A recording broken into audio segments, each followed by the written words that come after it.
All right, day 48 was a wimpy day, but look at this.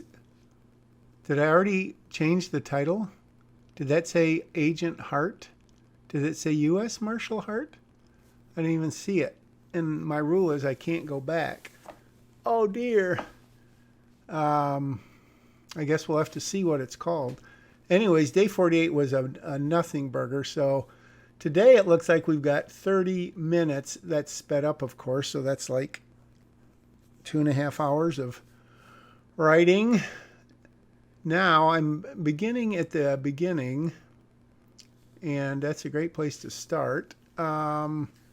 So did I get to fade out on day 47? I must have.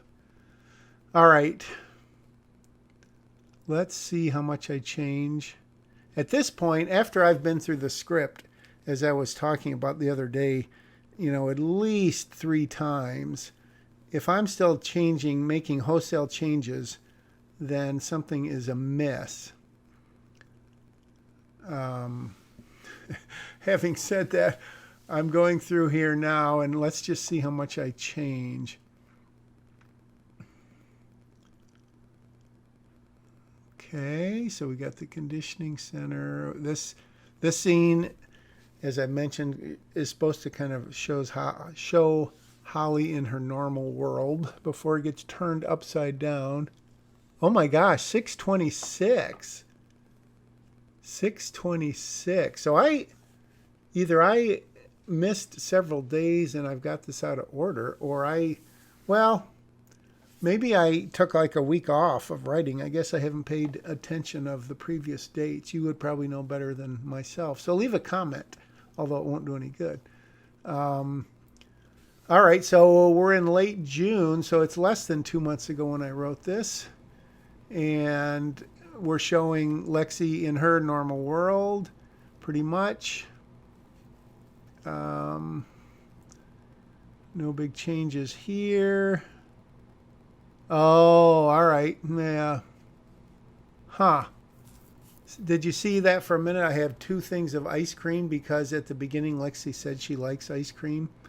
And so I thought it would be fitting and probably normal if they had ice cream, or if Holly brought it out and then maybe Lexi's wondering what's going on. But then I obviously changed that. Do you think that there should be some ice cream in this scene? Yeah,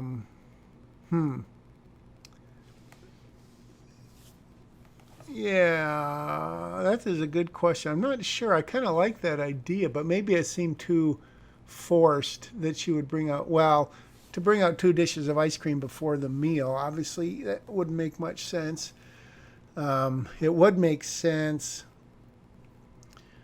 if we wanted to bother with a scene where Holly left after dropping all these bombs, and then Lexi goes into the kitchen and either sees like a dish of melted ice cream or opens up the freezer and sees her favorite ice cream, but we don't know what her favorite ice cream is. All right, so not too much changing here. That's good. 1 thing per page, that wouldn't be bad.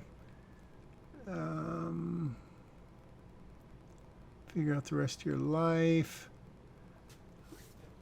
Yeah, I don't know, that thing about the clock strikes midnight. I've already commented on that, but I still do think that has a lot of merit.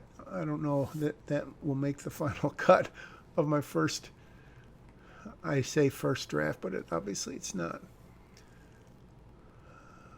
Running. All right, so we know that Lexi and Gary are, they're not ready to get married, but at least they're in a somewhat of a committed relationship, which sets up maybe Gary for the fall here.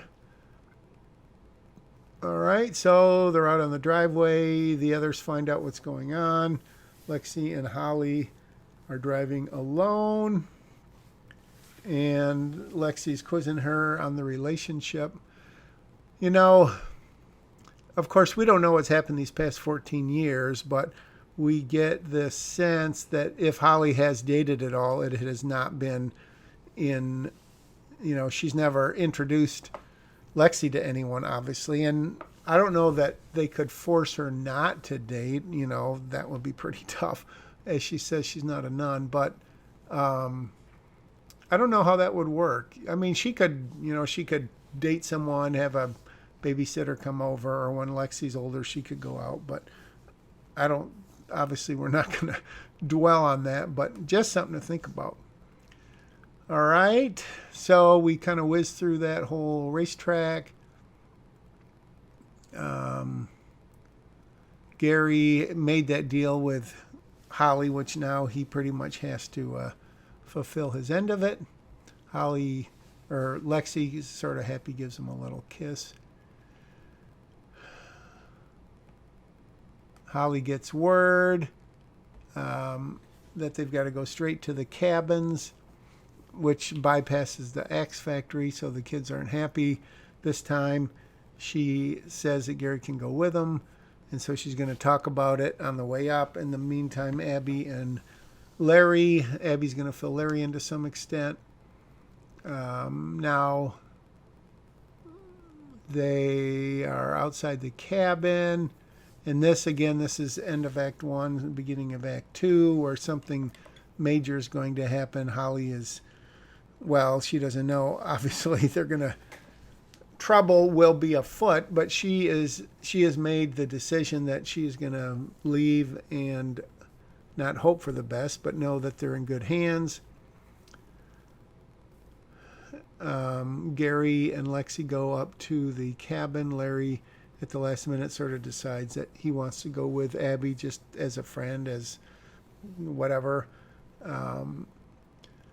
Holly's breaking the news that she's got to leave. There's an airfield 10 minutes away, and then going to Miami.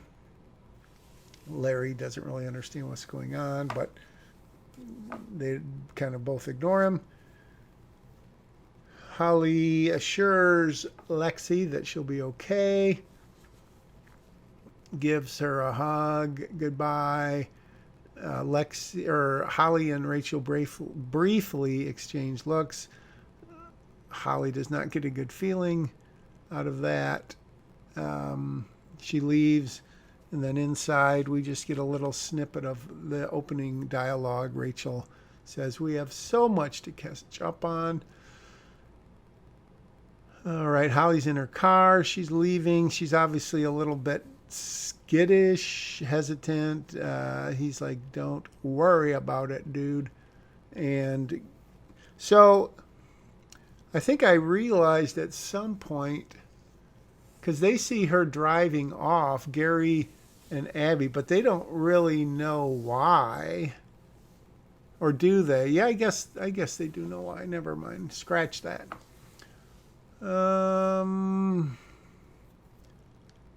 Yeah, that line of Gary's, because Lexi's only other family isn't. That was one of those not cutesy, but kind of, I don't know how you would phrase that, but we'll see if it makes it.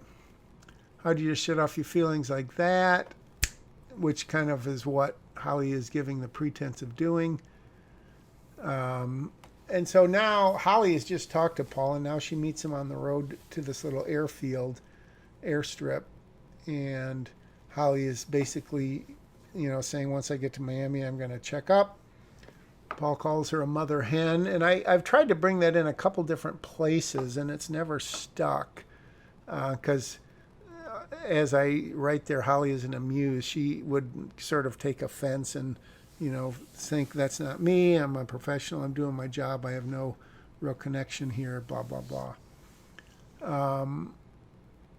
So then Paul breaks the news to her about the FBI, which, we'll see how that goes. Gary and Abby are wondering what's taking so long. They find out that they're missing. They go out in the woods, they look around, and Gary's not happy and finds out that they don't have Holly's phone, so they can't get a hold of her in this version. So, and then Holly's in the plane talking to the pilot to see if they can reach Paul on the, the radio in the plane. And I did some research on that and cell phones, and some things may need to be adjusted there. Paul finds out, he hears Abby screaming, figures out, well, doesn't figure out, but sees the two bodies, pulls her credentials out, finds out they're FBI, and he immediately calls his buddy John, who is John Noble, and then they discuss that Paul's saying basically I can get some people here, but it's going to take a while, and Noble obviously does not have a plethora of men in the area. So, yeah, I'm obviously whizzing through this super fast, but you may ask yourself, so those really weren't U.S. Marshals, they were FBI people, so did the FBI know that something might happen and they were there sort of as a backup, thinking that they could do something the U.S. Marshals couldn't? Were they really FBI agents? What does the FBI know that the U.S. Marshals don't? Et cetera, et cetera, et cetera. Okay. All right, so Paul is telling them everything's going to be okay. They go to pick up Holly, who has agreed to come back.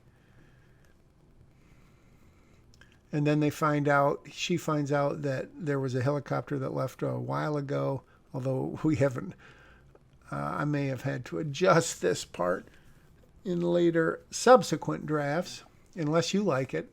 Comment, share, like, subscribe. That's all I'm going to say.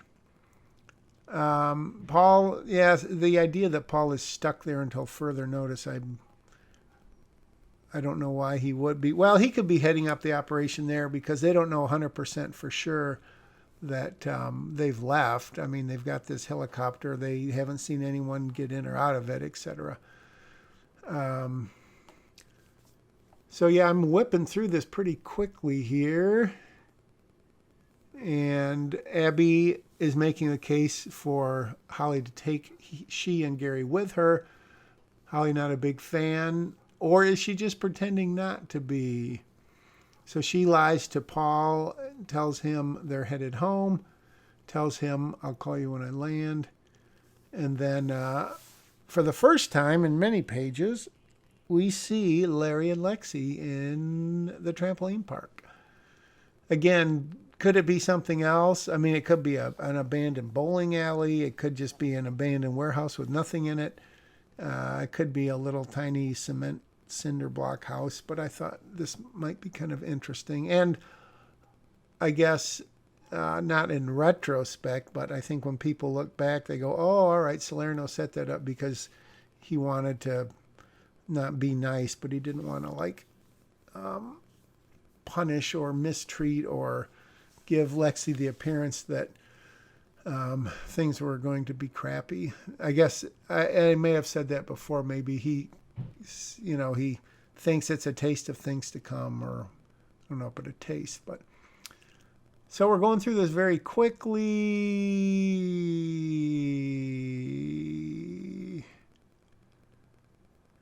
All right, so Salerno calls. Excuse me. Oh my goodness. Salerno, I like that, a friend that's a boy or a boyfriend, because that's a big deal to him.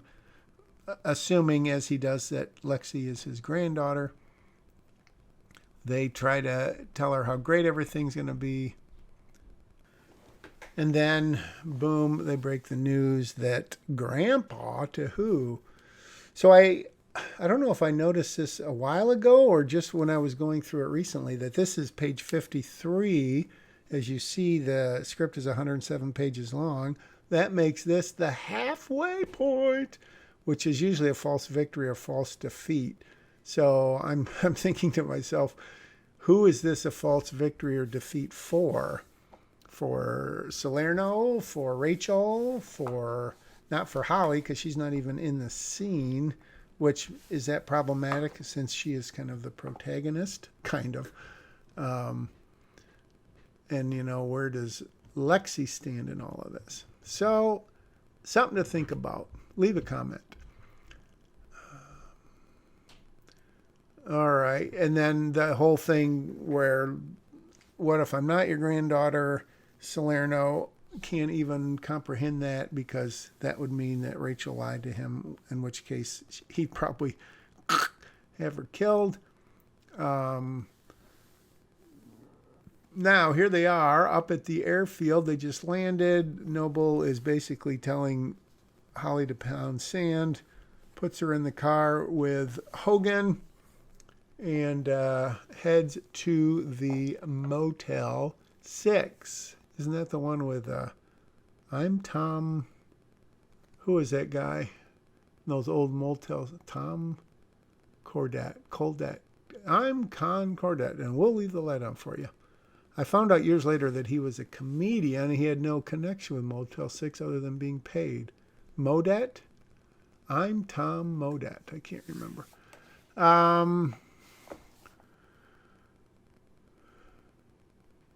So, all right. So, yeah, this is a section. It's like 3 pages of kind of backstory, piecing the thing together, trying to explain things, trying to unravel whatever confusion there is.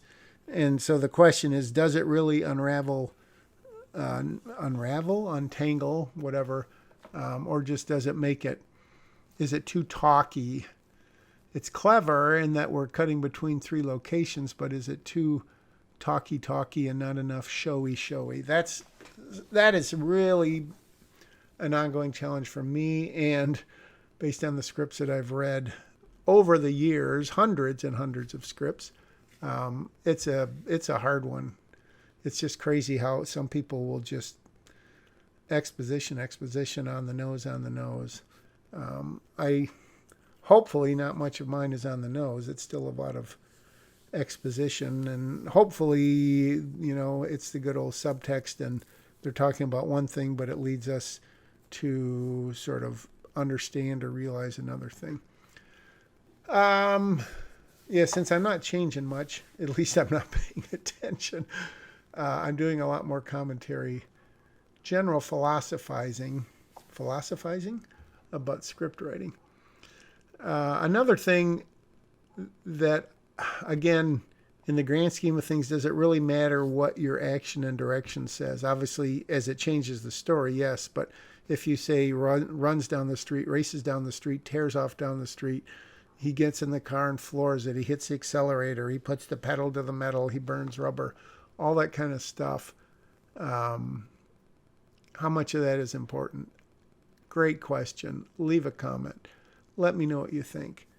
As I have said before, and I believe I will say in an upcoming commentary, I really try to keep the action and description to visual things.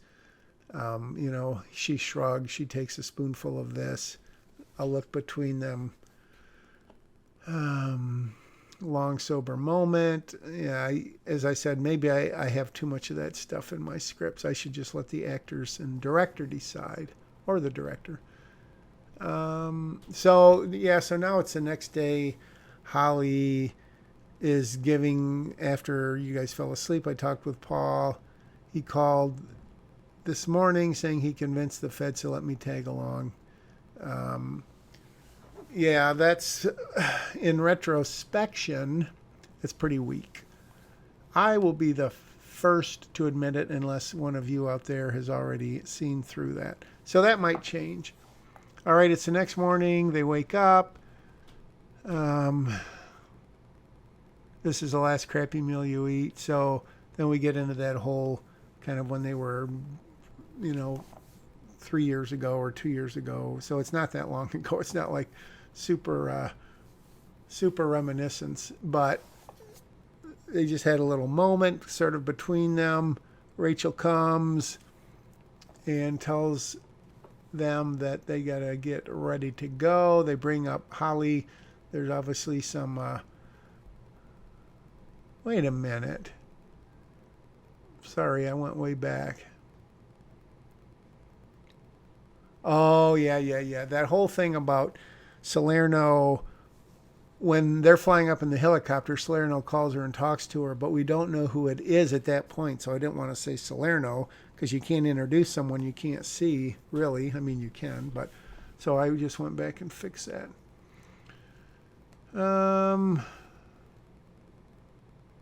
So she tries to slap Lexi. Lexi stops her. And then, so we're back at the FBI. They're getting ready to go. So the FBI's making sure they got all their vehicles in place. The 3 vehicles, each have 2 agents. I figured that there's kind of 3 routes away from this trampoline park. And so they're going to have them waiting. And then once, they pick up the trail, then the others obviously will follow. But that may not work. All right, so Ace and Clyde show up. 2 great names, right? Ace and Clyde.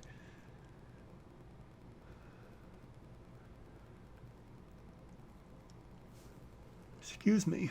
All right, so then they get wiped out. Ace comes back, and the coast is clear. Yeah, that's never been used in any movie. So I think I'll leave that because that's some strong dialogue. Then Hogan is finding out.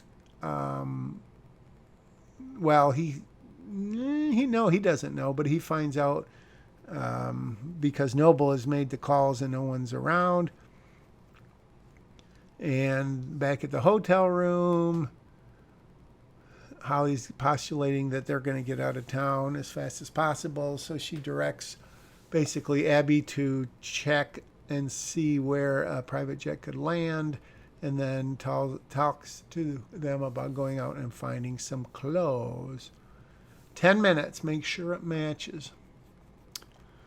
All right, so then, Hogan and Holly, who are, they've ridden together a little bit. They're not developing a relationship like smoochy, but they are respecting a little bit each other a bit more. I think I messed up that sentence. But anyways, so that's what's going on. And then Holly's basically tells Hogan that they've got to cut Noble out because it's just going to be bad news, which I don't know. That's kind of a movie thing to do, going rogue and cutting the big boss out. But would that really happen? Don't know. I do like that thing about giving a partner a test ride. That may or may not survive. Maybe in some form or fashion it will.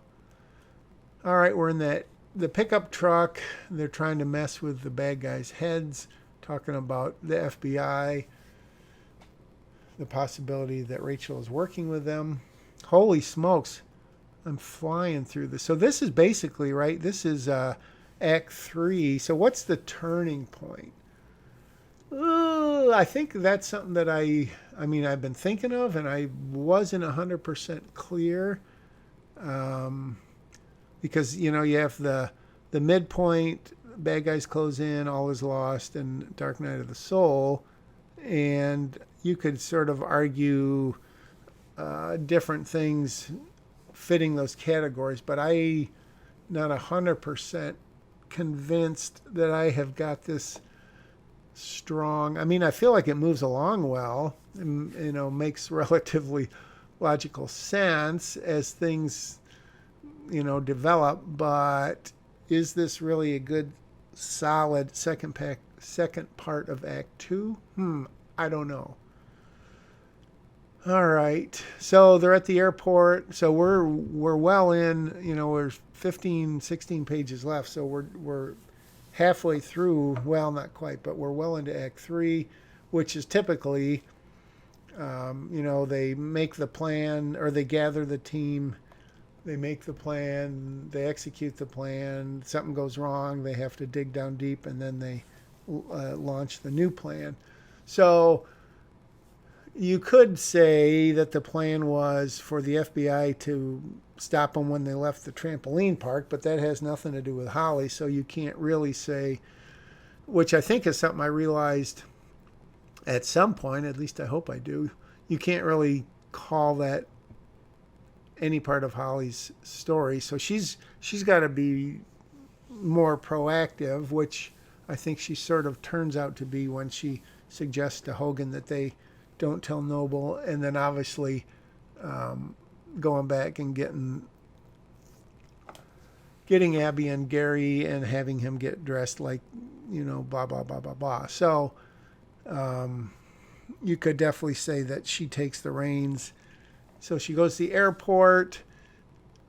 So then, and I may have mentioned this before, because I didn't want just like an action-packed shoot, shoot, shoot ending where, I mean, it wouldn't be all bad if there was no dialogue for 10 pages. I don't know that I've ever written a script like that, but certainly I've seen movies like that.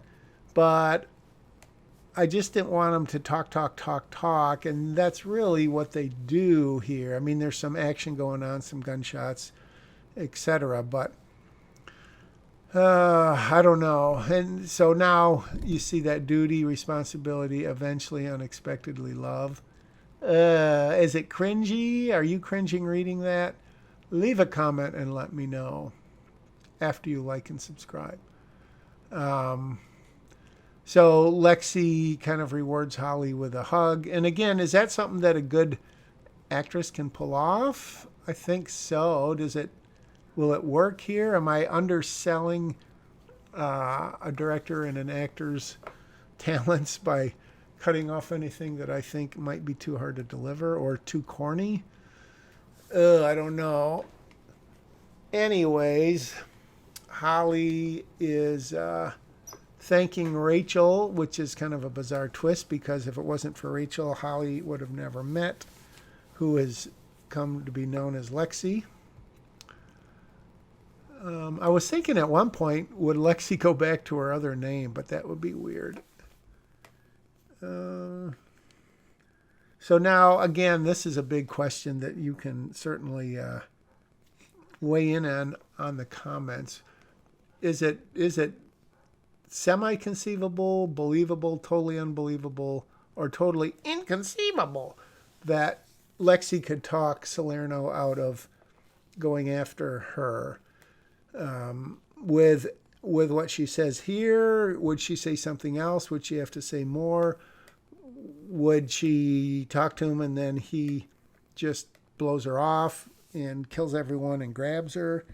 I don't know. That's obviously a big deal, and there's different ways to play this out. A big gunfight, Salerno gets killed, the FBI come and grab him. But again, that's not really what the story's about, and that can be sometimes the tricky part, is sticking to the spine of the story, which is really the story of Lexi and Holly's, well, sort of relationship, but more Holly evolving and realizing where her priorities lie. All right, poor Rachel. So then again, I had discussed that it's sort of not really a false victory, but when Salerno says, yeah, I understand. I want to do what's best for you. And then, and then he leaves. And then it's like the revenge of Holly, the revenge of Rachel.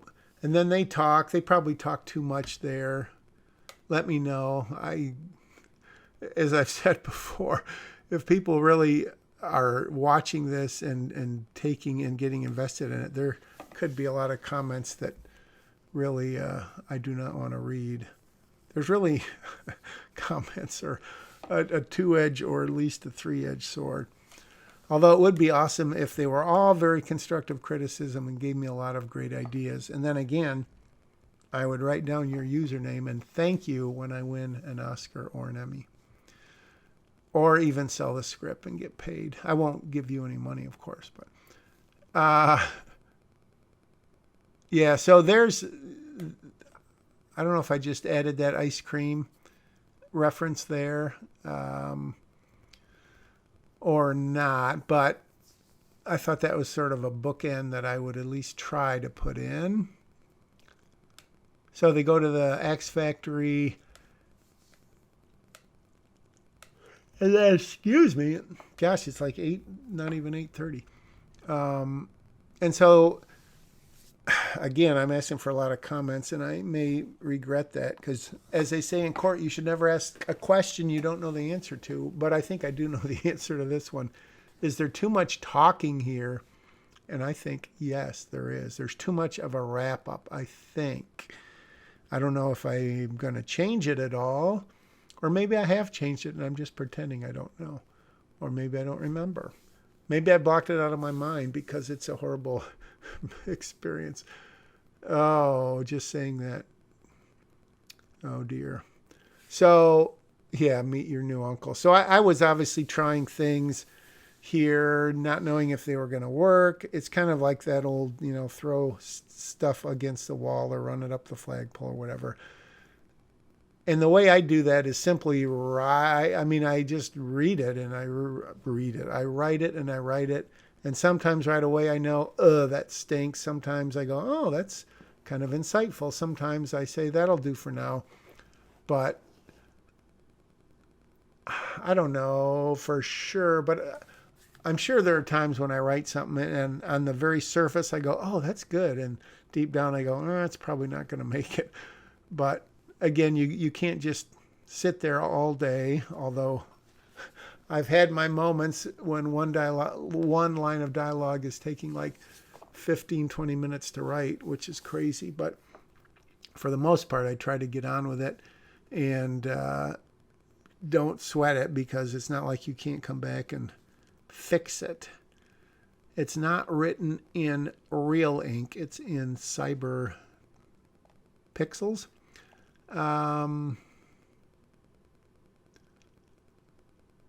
So at this point, Holly is leaving, but she says basically, I'll be back in 6 weeks to check up on you. And then this scene here probably doesn't have much changes. Incentivized, I think that's the word.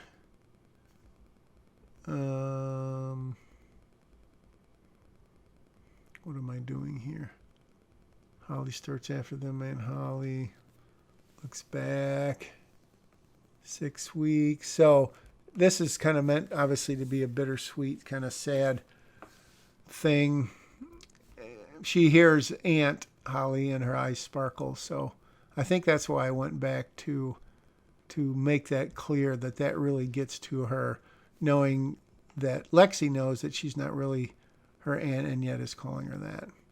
And then that also gives me that line about the final aunt line of the movie as it stands. And I kind of like that. So let's not expect that to change. Wow, 32 minutes and 43 seconds of excellent. Man, I went through the whole script in, I guess 2.5 hours. So it's not that fast. Reading a page a minute, obviously it would take you 104 minutes, which is less than 2 hours. But anyways, so I think at this point, on day 49, I'm pretty happy with the script. I was at the time. Maybe I still am. I do need to warn you, I think it might start tomorrow on day 50 or 51. And I think I have a commentary on it, but I screwed up how I was screen recording this. And on the one hand, I was super disappointed and bummed out at myself. B, at least I caught it soon enough that it didn't totally screw everything up. But we're in for about 8 or 9 or 10 days of poor resolution, and I will explain more tomorrow. For now, thanks again. I always say it, and that's because I sincerely mean it. If you're still watching, if you've just started watching, if you've learned something, if you've taught me something in the comments, that's awesome. And I'll see you tomorrow for day 50 of a screenwriter's journey.